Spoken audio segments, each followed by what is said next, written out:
ইবনে হাম্বল অবাক হয়ে তাকিয়ে রইলেন। হায়রে, সেই থেকে এই পর্যন্ত এই যুবকরা রুটির খামির মাকে পড়ে আস্তাগফিরুল্লাহ, চুলার মধ্যে রুটি মারে পড়ে আস্তাগফিরুল্লাহ, রুটি বের করে বিক্রি করে পড়ে আস্তাগফিরুল্লাহ, টাকা নেই পড়ে আস্তাগফিরুল্লাহ, টাকা নিয়ে বাক্সের মধ্যে ওই টাকাগুলো রাখে তাও পড়ে আস্তাগফিরুল্লাহ। ঘটনা কি? হযরত সাইয়েদনা আহমদ ইবনে হাম্বল ডাক দিয়ে বলেন, ওগো যুবক, কি ব্যাপার?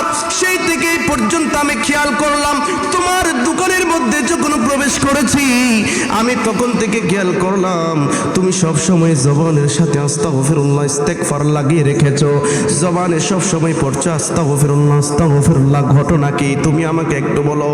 ওই যুবক ডাক দিয়ে বলেন, এই ইস্তেগফার আমার দৈনন্দিন জীবনের একটা ওয়াজিফা, সুবহানাল্লাহ, দৈনন্দিন জীবনের একটি আমল। এই আমলটি করার কারণে এই ইস্তেগফারের বদৌলতে আল্লাহ রাব্বুল আলামিন আমাকে মুস্তাজাব দাওয়া বানিয়ে দিয়েছে। এই ইস্তেগফারের বদৌলতে আল্লাহ রাব্বুল আলামিন আমাকে মুস্তাজাব দাওয়া বানিয়ে দিয়েছে। মুস্তাজাব দাওয়া